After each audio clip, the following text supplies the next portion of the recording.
Ben ritrovati per questa parte della nostra puntata. Ci occupiamo di agricoltura assieme all'assessore regionale Giuseppe Pan. Buongiorno e benvenuto. Buongiorno a lei e a tutti i telespettatori. E ovviamente non si può che partire dai temi collegati al referendum sull'autonomia del Veneto appena votato a larghissima maggioranza, che potrebbe avere anche qualche conseguenza nell'ambito delle politiche agricole, anche se sono una gran parte già di competenza della regione, ma anche nei settori della caccia e della pesca. Assessore, intanto una valutazione sull'andamento di questo referendum che rispetto a quello che è successo in Lombardia ha dato un segnale, devo dire, assolutamente chiaro al governo.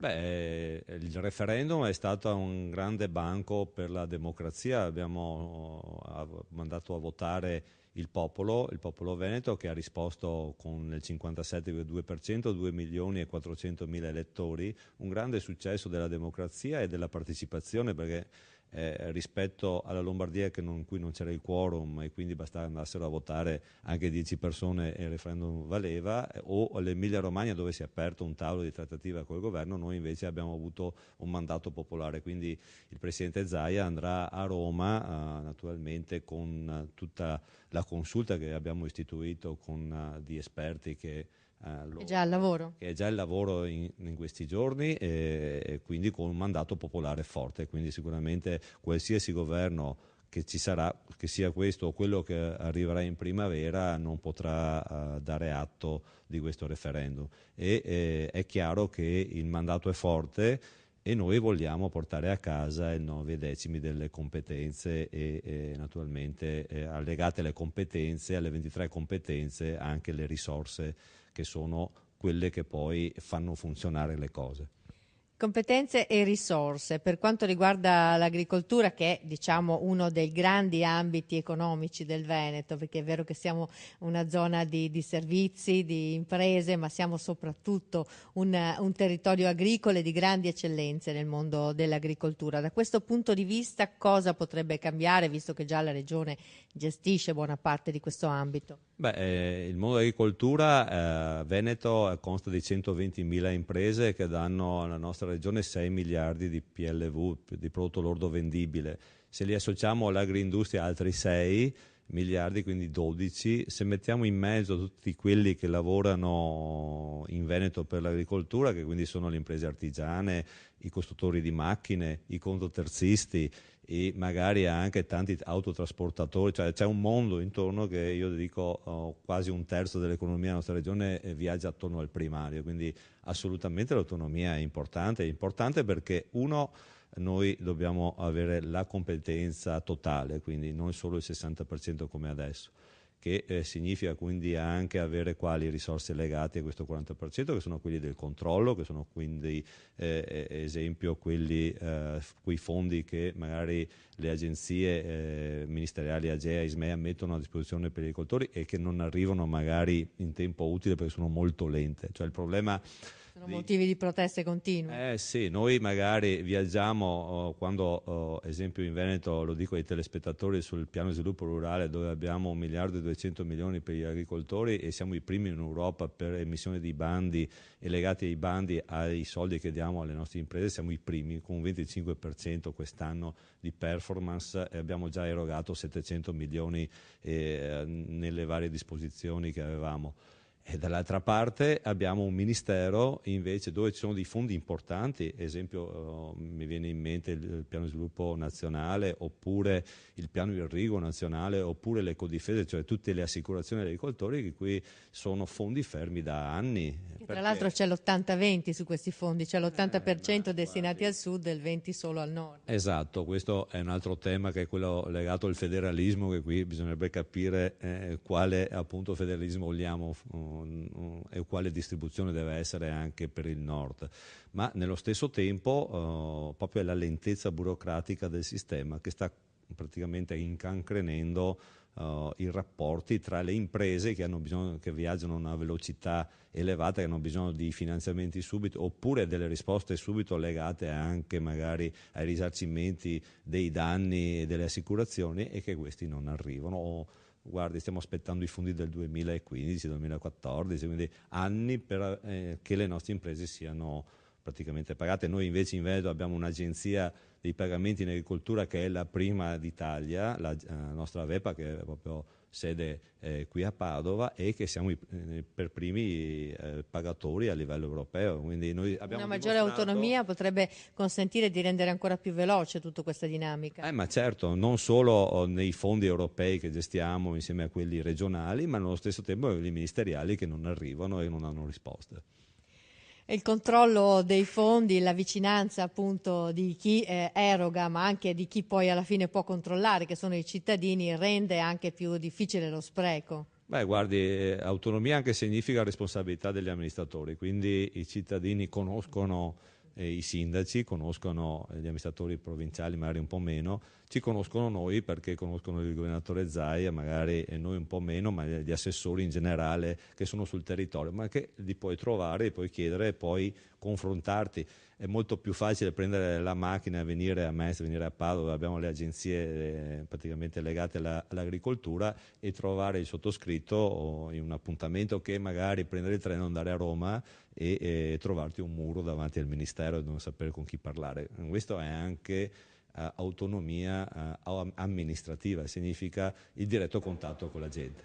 Ecco, un altro settore particolarmente rilevante e sensibile è quello della pesca. Anche in questo ambito una maggiore autonomia potrebbe comportare una più facile gestione di un settore che tra l'altro ha a che fare con normative europee che già sappiamo molto stringenti, che rischiano di danneggiare già un mercato difficile. Guarda, noi abbiamo chiesto anche in questo settore un'autonomia legata alla gestione soprattutto dei fondi europei, che sono ministeriali, mentre noi siamo in agricoltura autorità di gestione sui fondi europei. Per quanto riguarda la pesca, soprattutto quella professionale, quindi vuol dire i porti, il mare e naturalmente l'acquacultura, siamo legati appunto alle lentezze del Ministero. Abbiamo aspettato che questo è il FEAMPA, il Fondo sulla pesca professionale, che doveva partire dal 2013-14, siamo riusciti a partire quest'anno. Cioè abbiamo avuto 3 anni di blocco a livello ministeriale per indecisioni, per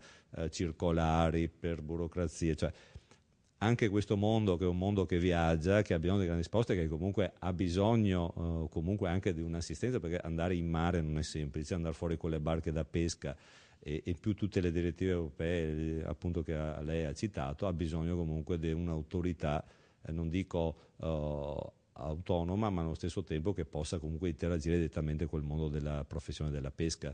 Noi abbiamo 652 pescherecci qui nel Veneto e diamo in questo comparto praticamente quasi 200 milioni di fatturato. Sembrano pochi, ma gestire il pesce, gestire il primario in questo senso vuol dire tenere i rapporti con le flotte, tenere i rapporti con delle famiglie. Sono famiglie, centinaia di famiglie che vivono su questo mondo, e comunque hanno anche loro bisogno che questi fondi arrivano subito. Se non arrivano vuol dire chiusura, vuol dire star fermi, vuol dire non investire sulle infrastrutture.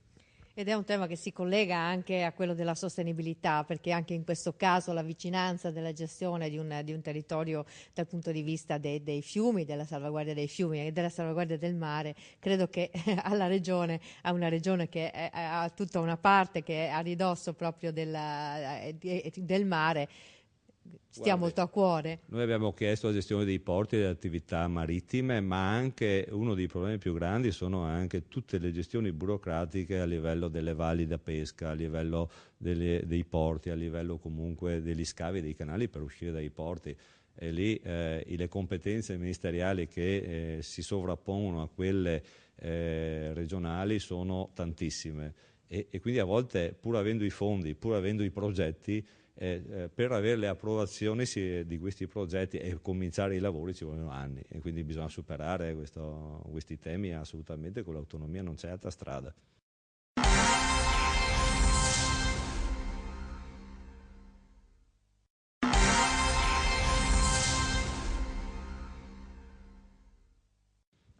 Senta, l'ultimo settore è quello della caccia. Da questo punto di vista si fatica appunto a capire cosa potrebbe comportare l'autonomia. Ci sono dei risvolti anche in questo ambito? Beh, guardi, la caccia è già una gestione regionale per quanto riguarda soprattutto il piano faunistico regionale che gestisce gli ambiti di caccia sia di pianura sia le riserve alpine e nello stesso tempo collega tutti i piani faunistici provinciali, per ogni provincia ha i suoi.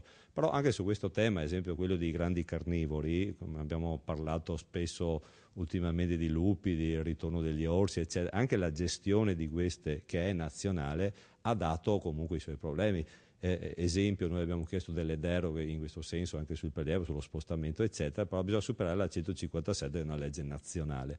Insieme a Trento e Bolzano abbiamo chiesto come Regione Veneto che queste deleghe vengano alle regioni, che si possono comunque gestire la presenza sia del lupo che dell'orso o delle problematiche legate ai grandi carnivori o della fauna in generale selvatica a livello regionale con dei piani di gestione regionale. Quindi piani che prevederebbero anche il numero di animali che possono insistere su un territorio, il tipo di collocazione? Esatto, chi meglio della regione sa quali sono i suoi territori, i problemi dei territori e appunto quanti capi o quanti animali mantenere in base anche alle attività economiche del territorio.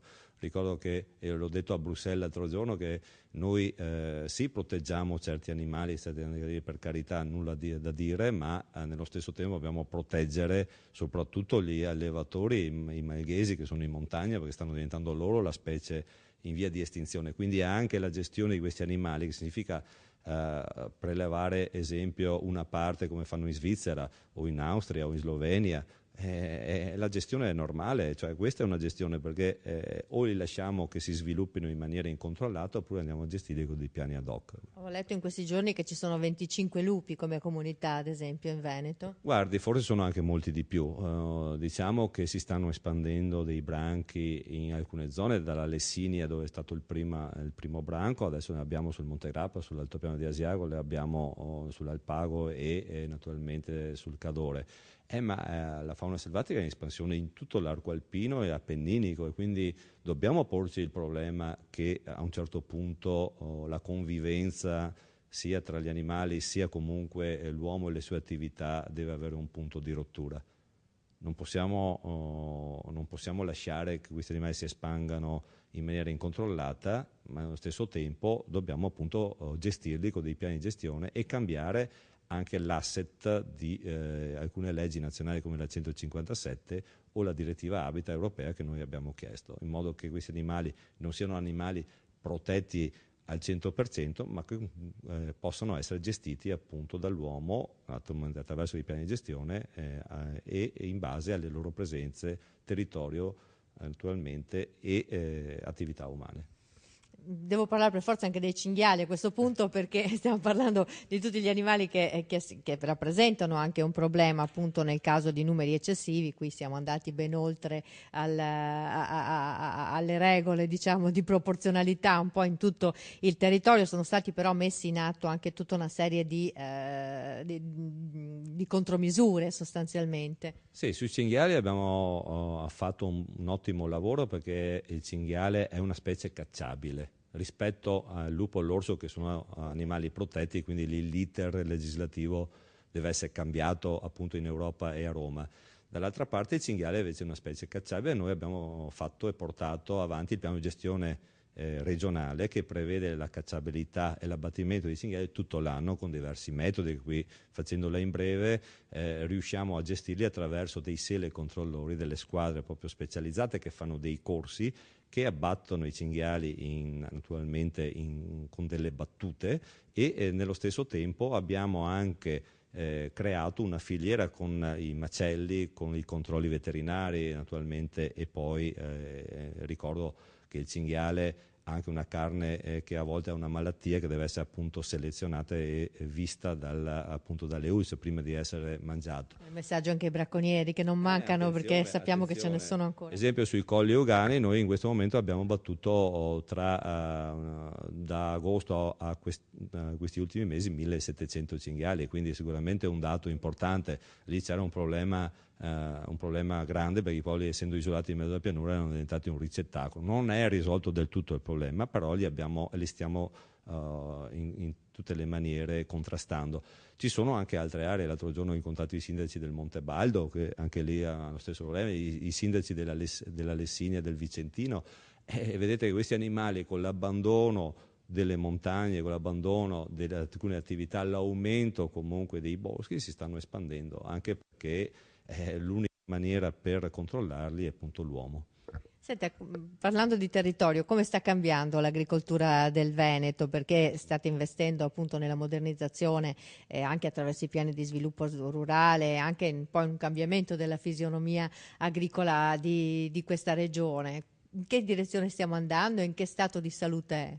Beh, guardi, per fare il punto dell'agricoltura siamo quasi a San Martino, no? Quindi insomma, è il momento di fare anche il summit. La festa dell'oca. San Martino era il momento in cui tradizionalmente i contadini si scambiavano le proprie animali, merci, pagavano gli affitti, quindi a San Martino si fanno le feste del ringraziamento e poi naturalmente si fanno i conti della fine del nato. È stato un anno difficile per la siccità invernale, per le gelate, poi la siccità estiva, che quindi abbiamo perso un 30% quasi della produzione in quasi tutte le filiere.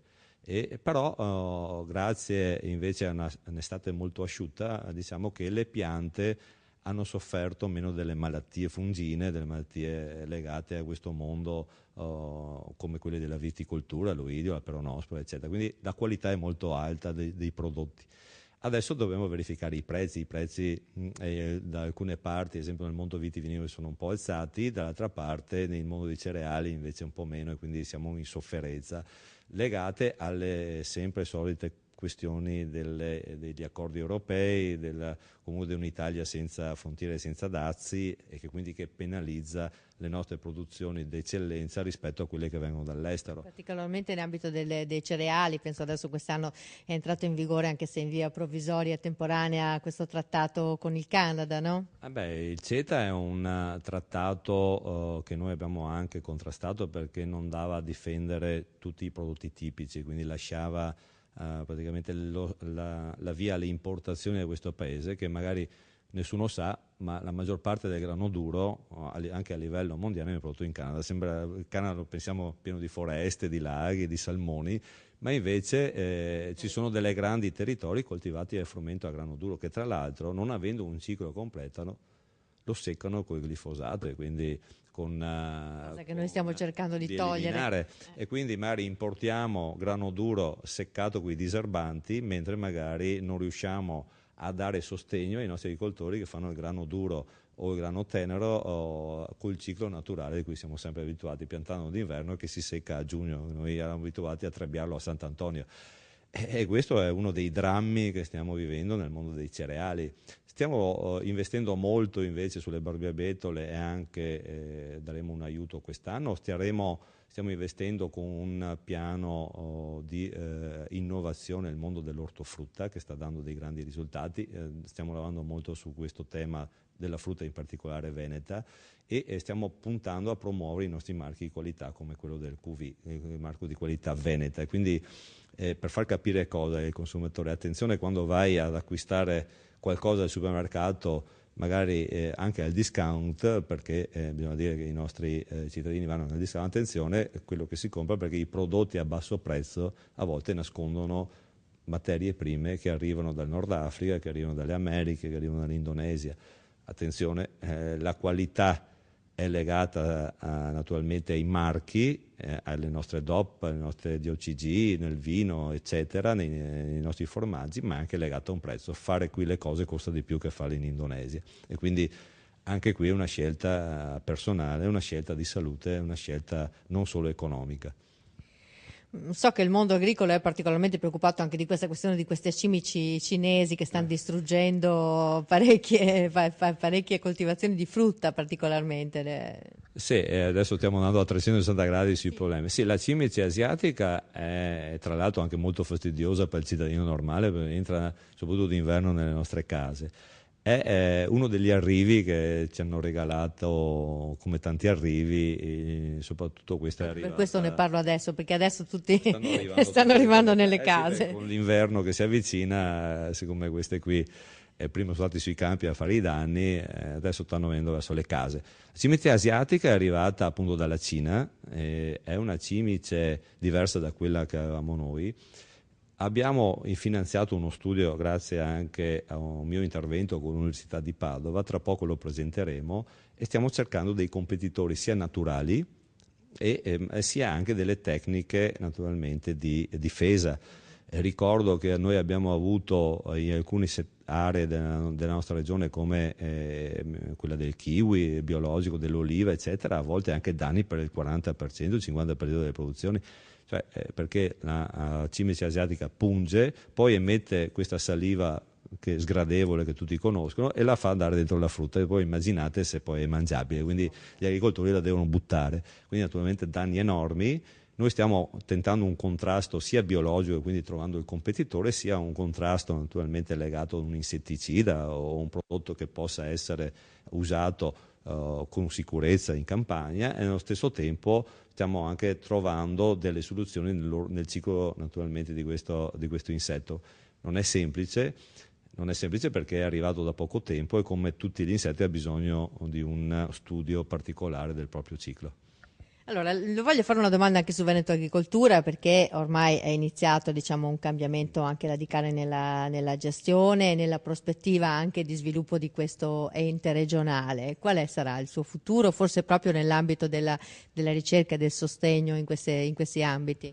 Io quando sono arrivato qui in regione 2 anni fa, nei primi incontri con Veneto Agricoltura, noi abbiamo portato avanti, c'era un commissario, c'era il commissariamento di questa agenzia, come tutte tante della nostra regione, perché effettivamente aveva bisogno di un restyling importante. Adesso c'è un direttore nominato, il dottor Negro, che comunque sta facendo un ottimo lavoro. Abbiamo portato avanti un piano industriale. Il piano industriale è stato approvato in giunta e naturalmente adesso nei passaggi in consiglio e poi nella sua comunque esplicazione prevederà comunque che alcuni centri di Veneto Agricoltura non più funzionali all'innovazione siano dismessi o chiusi, altri che siano invece innovati e siano rinnovati appunto per portare maggior conoscenza nel mondo agricolo. Io ho bisogno di un'agenzia che faccia degli studi, e questi studi non siano nei cassetti, non servono a niente, ma siano degli studi che vadano a creare innovazione sia poi trasmessa agli agricoltori, se no non mi serve, non serve assolutamente nulla.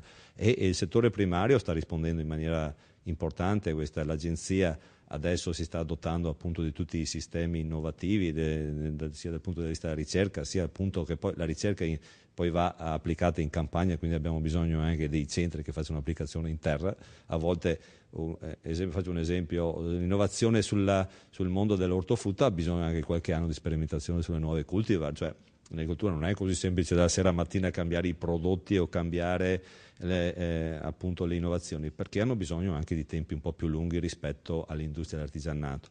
Ma allo stesso tempo questa ricerca una volta deve essere poi data a tutti quanti. C'è un problema grosso legato ai FAS, che è legato all'acqua in Veneto. Ricadute nell'ambito agricolo, c'è stato un grande tema legato proprio al consumo dei prodotti di quest'area. Guardi, in questo momento noi stiamo aspettando i dati dell'Istituto Superiore di Sanità sui prodotti. Al momento non abbiamo ancora dati ufficiali in questo senso, però come mondo dell'agricoltura stiamo lavorando con i consorzi di bonifica per portare l'acqua del LEB. Il LEB è un grande canale che arriva dall'Adige e attraverso tutta la pianura veronese, vicentina, padovana e veneziana, per appunto portare l'acqua pulita attraverso dei progetti che stiamo portando avanti insieme, e qui ringrazio veramente i tecnici dei consorzi di bonifica, soprattutto l'Adige Oganeo e il Bacchiglione, che stanno lavorando benissimo in questo caso, per appunto dare a questi mi sembra siano quasi 10.000 ettari della pianura veneta acqua pulita che arriva dall'Adige, anche che porterebbe via anche queste sostanze. D'altro canto stiamo lavorando per il mondo dell'agricoltura per dotare questo mondo intanto di soprattutto quello legato agli allevamenti, quello legato alle produzioni animali di quei sistemi di filtraggio o l'allacciamento degli acquedotti per mettere in sicurezza anche questo mondo. A oggi ricordo che comunque non ci sono dati in questo senso, però non ci siamo fermati e quindi il lavoro sta andando avanti per mettere in sicurezza questo territorio. Finiamo con una buona notizia, che sono gli incontri che state facendo proprio sul territorio per il PSR. Qui a novembre ce ne sono già un po' in programma. Qual è il focus che volete fare con la gente? La ringrazio della domanda, perché noi appunto sul piano di sviluppo rurale la Commissione europea ci chiede di uscire nel territorio e mostrare il lavoro che viene fatto all'interno degli uffici, altrimenti nessuno lo conoscerebbe. Quindi l'invito è anche ai cittadini, a chi vuole anche saperne di più, ma chiaramente poi è il mondo agricolo che adopera questi fondi. In alcune serate faremo una serata per provincia, quindi saranno 7 serate partendo qui da novembre. Il 23 saremo a Pedavena, proprio sopra la birreria, quindi è anche un bel posto. Il 28 a Este, novembre, e poi il 30 a Castelfranco Veneto. Poi continueremo con le altre province a dicembre e gennaio. E è un momento di incontro non solo con me come assessore, ma anche con i nostri tecnici, con quelli che stilano poi i bandi e di questi bandi fanno poi la selezione e naturalmente la distribuzione dei finanziamenti, quindi anche per le aziende agricole, anche per i giovani. Noi, vi ricordo, abbiamo aperto 800 nuove aziende gestite da giovani quest'anno. È un momento per capirne di più, è un momento per avvicinarsi a questo mondo, se si ha idea anche di aprire un'azienda agricola, ma anche per aiutare magari i più anziani o le imprese che non hanno tanto tempo per seguire queste cose e si affidano a dei professionisti. Io ringrazio l'assessore Giuseppe Panna di essere stato con noi per questa mattinata e ovviamente continueremo a seguire e approfondire queste vicende, sperando che questa questione dell'autonomia proceda veloce. Sì, ci sarebbero tantissime cose da dire, è un mondo molto grande il nostro, però magari se ci invitate ancora andremo avanti nella discussione. Grazie per l'invito. Senza dubbio, grazie. La prossima parte della puntata invece riguarda un altro argomento, tra poco.